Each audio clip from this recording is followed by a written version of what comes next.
धन्यवाद महोदय। और अब मैं सादर आमंत्रित करता हूं माननीय मुख्यमंत्री महोदय को उनके उद्बोधन के लिए, उनके आशीर्वचन के लिए, उनके दृष्टिकोण को आप जानिए और समझिए। अरे अब आप बंद करिए।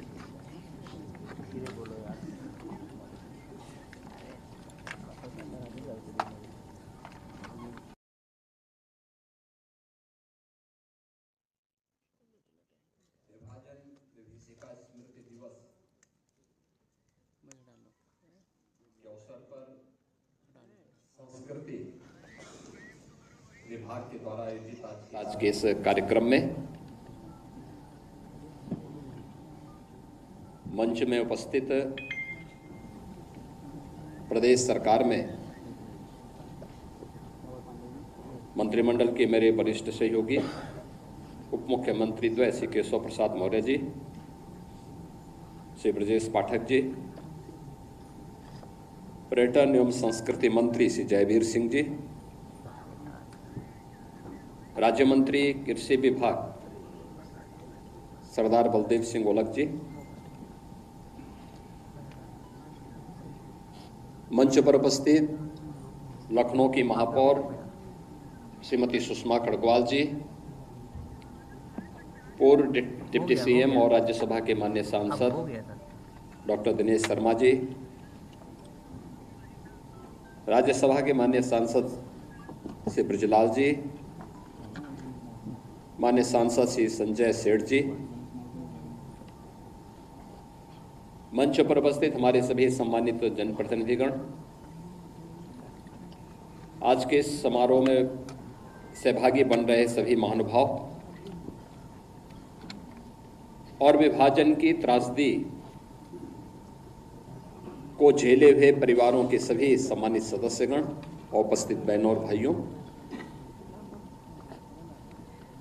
आज पूरा देश विभाजन की त्रासदी की स्मृति दिवस में एकत्र होकर के इतिहास के उन काले अध्यायों को स्मरण कर रहा है। इतिहास केवल एक अध्ययन का विषय नहीं होता है, वह एक प्रेरणा होती है। गलतियों के परिमार्जन का और गौरवशाली क्षणों से प्रेरणा ग्रहण करने का एक संकल्प होता है। और विभाजन की त्रासदी हम सबको इन्हीं बातों की ओर ध्यान आकर्षित करती है। आखिर क्या कारण था कि दुनिया का एक सनातन राष्ट्र हजारों हजार वर्षों से जो एक भारत रहा हो, वह भारत पहले गुलाम हुआ, विदेशी आक्रांताओं के द्वारा यहाँ की परंपरा और संस्कृति को रौंदा गया, तोड़ा गया, अपवित्र किया गया, इस देश को गुलाम बनाया गया। और जब भारत ने लड़ाई ली थी, आजादी की लड़ाई को लेकर के देश के महान क्रांतिकारियों ने, स्वतंत्रता संग्राम सेनानियों ने जिस लड़ाई को लड़कर के देश को स्वतंत्र कराने की दिशा में विदेशी हुकूमत को उखाड़ फेंकने के संकल्प के साथ जो लड़ाई लड़ी गई थी, जब उसकी पूर्णता का समय आया तो विभाजन की त्रासदी का सामना इस सनातन राष्ट्र को करना पड़ा। जो कार्य इतिहास में किसी युग में नहीं हुआ, वह दुर्भाग्य से सत्ता लोलुप कांग्रेस की सत्ता के प्रति अभिलिप्सा ने, लोलुपता ने त्रासदी के रूप में, विभाजन की त्रासदी के रूप में हम सबके सामने प्रस्तुत कर दी। और स्वतंत्र भारत को एक ऐसा नासूर दे दिया जो आज भी इस भारत में आतंकवाद के रूप में, उग्रवाद के रूप में, अलगाववाद के रूप में लगातार पूरे भारत को दंश दे रहा है। कौन नहीं जानता कि अगर तत्कालीन राजनीतिक नेतृत्व दृढ़ता का परिचय देता, दुनिया की कोई ताकत इस अप्राकृतिक विभाजन को मूर्त रूप नहीं दे पाती। लेकिन दृढ़ इच्छा शक्ति का अभाव, सत्ता लोलुपता, एन केन प्रकारेण सत्ता प्राप्त होनी चाहिए, इसके लिए चाहे देश को ही दांव पे क्यों न लगाना पड़े। और यही तो हुआ, यही 1947 में भी हुआ और 1947 के बाद भी लगातार यही हो रहा है। जब भी इन लोगों के हाथों में सत्ता आई, इन्होंने देश की कीमत पर राजनीति की और उसकी कीमत इस देश को, इस देश की भोली भाली जनता को तब भी चुकानी पड़ी थी और लगातार लंबे समय तक चुकानी पड़ी है। यह विभाजन की दुर्भाग्यपूर्ण त्रासदी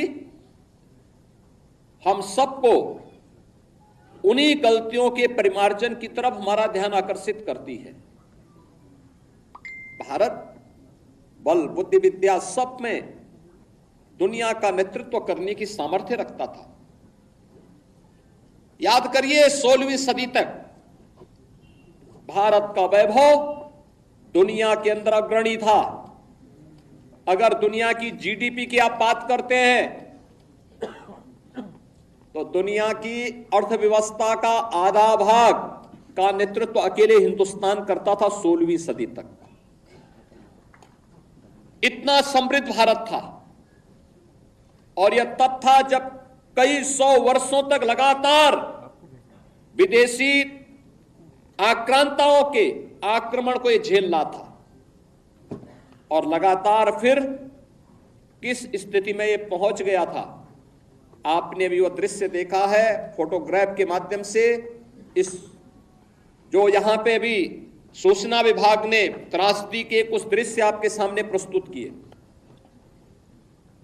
15 अगस्त 1947 से एक दिन पूर्व 14 अगस्त 1947 को जब विभाजन की त्रासदी हो रही थी और 15 अगस्त को जब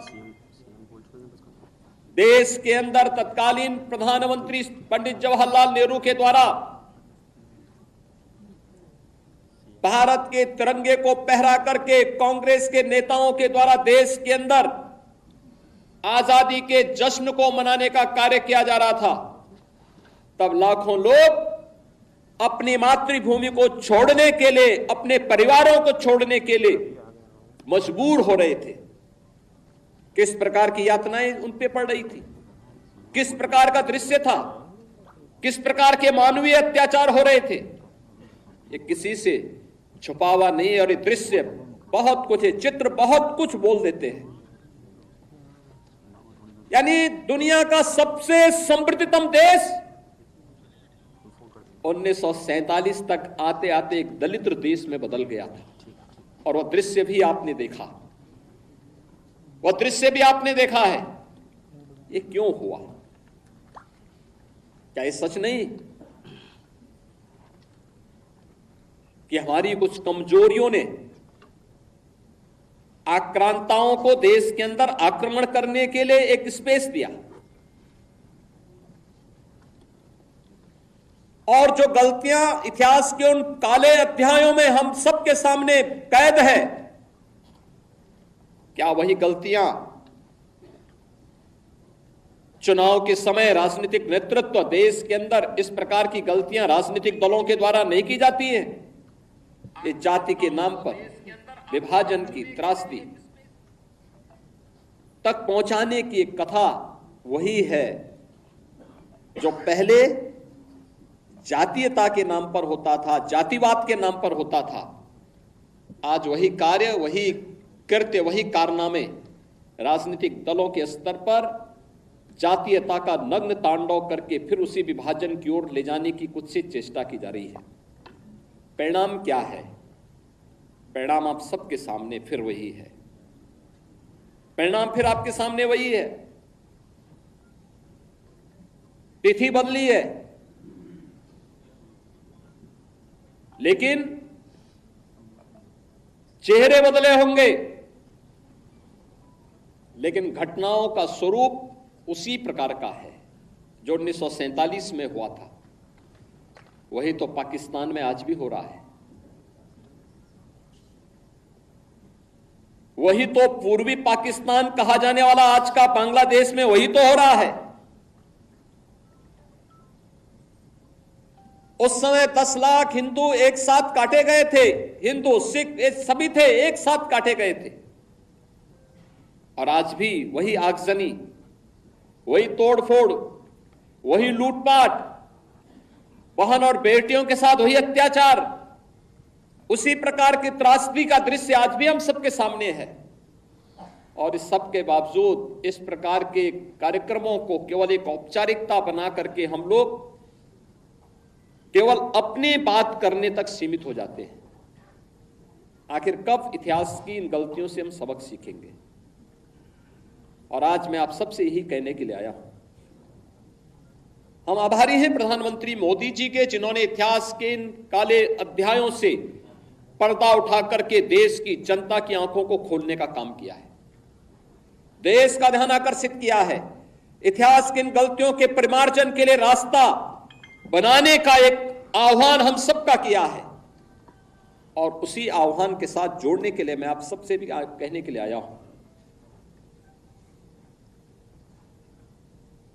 कि जो दृश्य 1947 में हुआ था, वही दृश्य तो आज बांग्लादेश के अंदर हम सबको देखने को मिल रहा है। 1.5 करोड़ हिंदू किस तरीके से बांग्लादेश के अंदर आज चिल्ला चिल्ला करके अपने आप को, अपनी अस्मिता को बचाने के लिए गुहार लगा रहे हैं। और दुनिया के मुंह सिले हुए कथित सेकुलरिस्ट भारत के अंदर भी इनके मुंह सिले हुए एक भी शब्द इनका नहीं निकल रहा है, क्योंकि उनको भय है कि अगर इन निरीह कमजोर लोगों के पक्ष में इन्होंने आवाज निकाली तो इनका वोट बैंक खिसक जाएगा। वोट बैंक की चिंता है, लेकिन मानवीय संवेदना इनकी मर चुकी है। मानवता के रक्षा के लिए इनके मुंह से एक भी शब्द नहीं निकलने वाला है, नहीं निकलेगा, क्योंकि इन्होंने आजादी के बाद लगातार उसी प्रकार की राजनीति को प्रेरित और प्रोत्साहित किया, उसको लेकर के आगे बढ़ते रहे। ये लगातार बांटो राज करो की उस राजनीति के तहत ये लोग देश के अंदर कार्य करते रहे। अंग्रेजों से सत्ता इन्होंने उस समय प्राप्त की। ये वास्तव में भारत की सत्ता का नेतृत्व नहीं कर रहे थे, बल्कि अंग्रेजों के ही, ब्रिटिशर के ही मानस पुत्रों के रूप में इन्होंने भारत की सत्ता को उस रूप में संचालन करना शुरू किया जैसे ब्रिटिशर इस देश के अंदर कर रहे थे। और आज उसी का दुष्परिणाम यह देश लगातार चुकाया है, अखंड हिंदुस्तान चुकाया है। लेकिन हमारा संकल्प है, महर्षि अरविंद ने जो 1947 के पहले उद्घोषणा की थी, आजादी की देश की विभाजन की त्रासदी आजादी के मिलने के बाद अक्सर उन्होंने इस बारे में अपनी चिंता व्यक्त भी की। और उन्होंने इस बात को कहा था कि आध्यात्मिक जगत में पाकिस्तान कोई वास्तविकता नहीं है, या तो उसका भारत में विलय होगा या पाकिस्तान इतिहास से समाप्त होगा, हमेशा के लिए समाप्त होगा।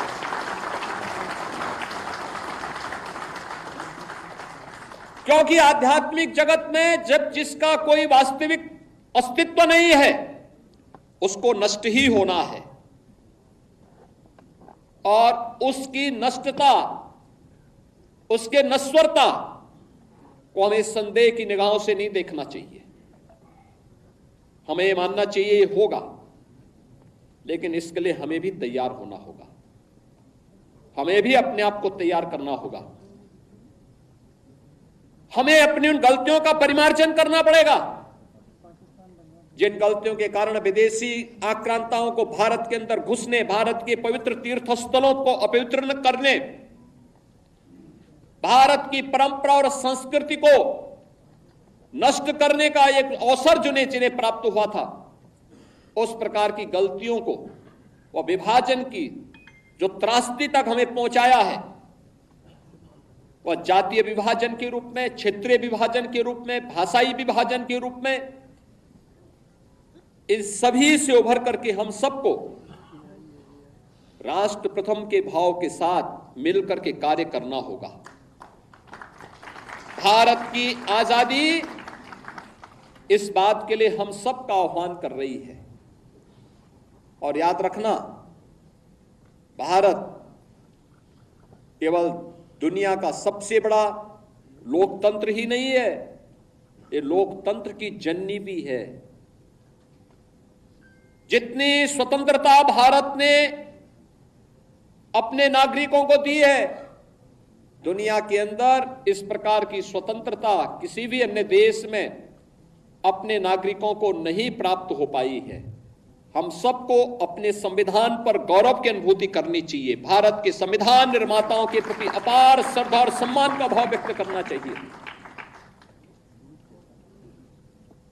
हमें सरदार वल्लभ भाई पटेल की दृढ़ता का सम्मान करना चाहिए।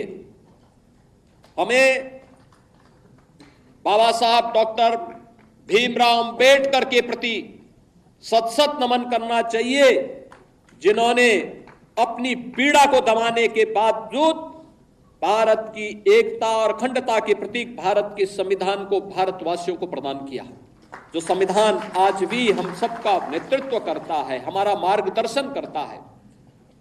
और उन सभी महापुरुषों से जिन्होंने भारत के संविधान सभा के माध्यम से भारत को दुनिया का सबसे बड़ा संविधान दिया, इस संविधान के माध्यम से हम सबको भारत के इस लोकतंत्र पर गौरव की अनुभूति भी करनी चाहिए।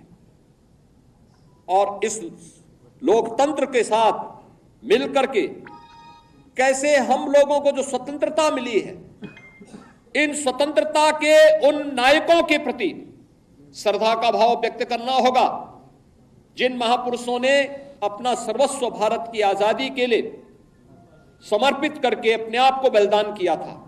आज के इस अवसर पर भारत फिर से अखंड भारत की दिशा में अग्रसर हो सके, महर्षि अरबिंदो के सपने को साकार कर सके, उनकी भविष्यवाणी सच साबित हो सके, इसके लिए हमें भारत को 1947 तक, जब यह भारत अपनी आजादी का शताब्दी महोत्सव मना रहा होगा, शताब्दी महोत्सव 1947 में जब भारत की आजादी के 100 वर्ष पूरे हो रहे होंगे, उस समय एक ऐसा भारत जो विकसित भारत होगा, शक्तिशाली भारत होगा, सशक्त भारत होगा।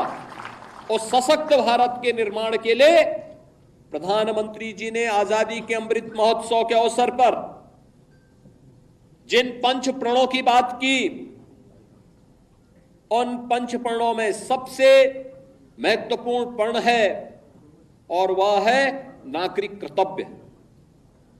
नागरिक कर्तव्य के प्रति हम जिस क्षेत्र में काम कर रहे हैं, किसी भी क्षेत्र में हो सकते हैं, शासन में हो सकते हैं, प्रशासन में हो सकते हैं, पुलिस सेवा में हो सकते हैं, व्यवसाय में हो सकते हैं, युवा हो सकते हैं, किसान हो सकते हैं, महिलाएं हो सकती हैं, समाज के किसी भी तबके में रहकर के वो कार्य, शिक्षक है, अधिवक्ता है,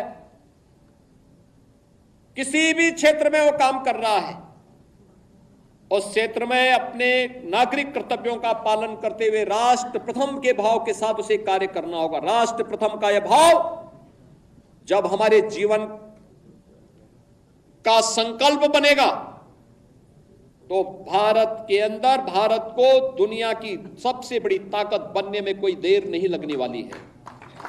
याद रखना, पिछले 10 वर्ष के अंदर भारत की प्रगति दुनिया को अचंभित करती है, दुनिया को आकर्षित करती है। दुनिया अभिभूत है, भारत की तरफ आशा भरी निगाहों से देख रही है। उसे विश्वास है कि भारत अगर सुरक्षित है तो विश्व मानवता सुरक्षित है। और इसलिए भारत की तरफ आज के समय में दुनिया के अंदर कहीं भी कोई संकट आता है तो भारत की तरफ दुनिया देख रही है। भारत की तरफ दुनिया का यह आकर्षण हमें एक नए भारत का दर्शन कराता है।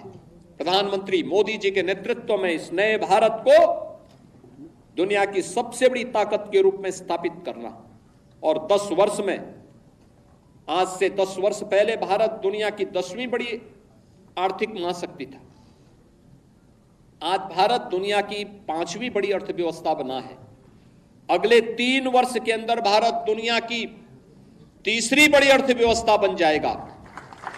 और हमारा प्रयास होना चाहिए कि 1947 होते होते भारत दुनिया की सबसे बड़ी ताकत बनेगा, और उस ताकत के लिए भारत के हर नागरिक को एकजुट होकर के अपने आपसी मतभेदों को समाप्त करते हुए जाति के नाम पर, क्षेत्र के नाम पर, भाषा के नाम पर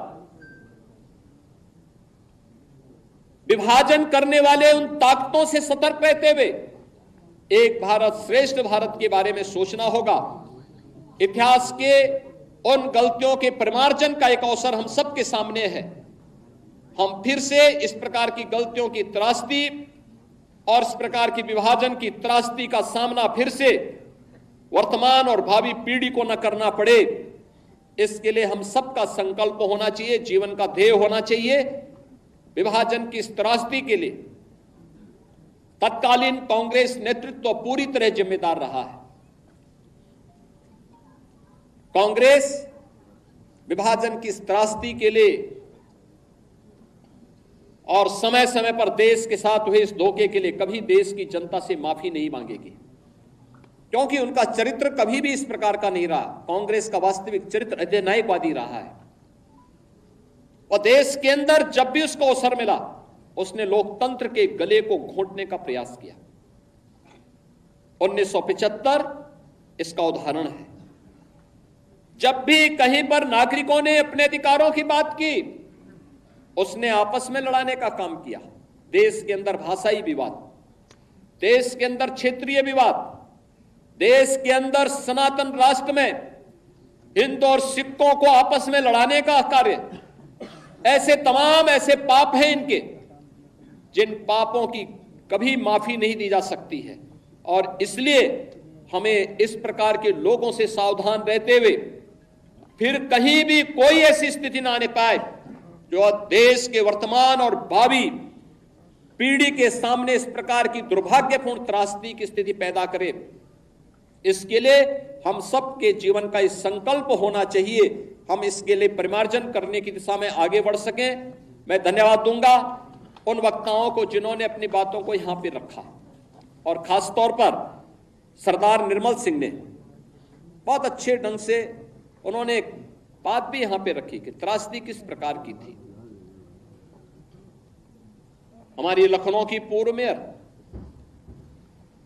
स्वयं उस त्रासदी का शिकार बनी थी, मात्र 1 वर्ष की, और 2 वर्ष के बाद उनके पिता उन्हें उस कैंप में मिल पाए जहां पर वे लोग, उनके परिवार के लोग त्रासदी के शिकार थे।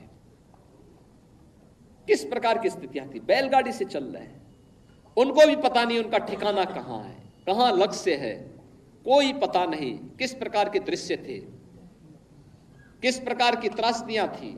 बरसात का समय, नदी नालों में पानी, भीषण गर्मी, उमस, और उस समय अपने परिवार के साथ अपने पुरखों की भूमि को छोड़ करके जाना। उन स्थितियों में अपने इष्ट देव को छोड़ करके जाना किस प्रकार का दृश्य रहा होगा, आज भी हम देख सकते हैं। ननकाना साहिब में हमें गुरु नानक देव जी के प्रकाश पर्व में वहां कीर्तन का अनुमति नहीं होती है, नगर कीर्तन की अनुमति नहीं मिल पाती है। कोई भी आयोजन वहां करने की स्वतंत्रता नहीं होती है। और सिंध तो हिंदू बाहुल्य था, सिंध तो आज भी सिंधी बाहुल्यता का राज्य है, उसे पाकिस्तान में के अंदर क्यों जाने दिया गया? बांग्लादेश की आबादी 1947 में कितनी थी और कितने हिंदू थे? 22% हिंदू थे। आज उनकी संख्या घट करके कितनी रह गई है? 7 से 8% रह गई है। उसमें भी आपने अभी एक सप्ताह पहले बांग्लादेश के हिंदुओं के उस प्रदर्शन को देखा होगा जो चटगांव में वहां के हिंदुओं ने किया था। लाखों हिंदू जुट करके वहां पर अपनी बातों के लिए दुनिया के सामने गुहार लगा रहे थे। मैं धन्यवाद दूंगा, मैं अभिनंदन करूंगा उन हिंदुओं का जिन्होंने इतना साहस किया है कि पाकिस्तान के अंदर रहकर, बांग्लादेश के अंदर रह करके भी उन नरपिशाचों के सामने उन्होंने अपनी प्रवाह के बगैर अपनी वर्तमान और भावी पीढ़ी को बचाने के लिए सड़कों पर उतर करके दुनिया को उसका वास्तविक चेहरा दिखाया है। और मुझे लगता है हमारी सबकी सहानुभूति उन हिंदुओं के साथ में होनी चाहिए, उन पीड़ितों के साथ होनी चाहिए जो बांग्लादेश के अंदर अमानवीय अत्याचार के शिकार वर्तमान में हो रहे हैं। और मैं आप सबसे यही कहूंगा कि हमें इस मजहबी उन्माद से देश को भी और दुनिया को भी बचाने के लिए आह्वान करना होगा। और मुझे लगता है कि ये मजहबी उन्माद एकता के माध्यम से ही परास्त होगा। महर्षि अरविंदो का अखंड भारत का सपना इसका समाधान होगा। आज के इस अवसर पर मैं विभाजन की त्रासदी के शिकार परिवारजनों के प्रति अपनी संवेदना व्यक्त करता हूं। जिन लोगों ने अपने परिवारजनों को खोया है, उस समय खोया था, उन सब के प्रति मैं विनम्र श्रद्धांजलि अर्पित करता हूं और विश्वास करता हूं कि विभाजन की इस त्रासदी से हम कुछ सबक लेकर के आने वाली भावी पीढ़ी के सामने इस प्रकार की त्रासदी न होने पाए, इसके लिए संकल्पित होंगे। धन्यवाद। जय हिंद।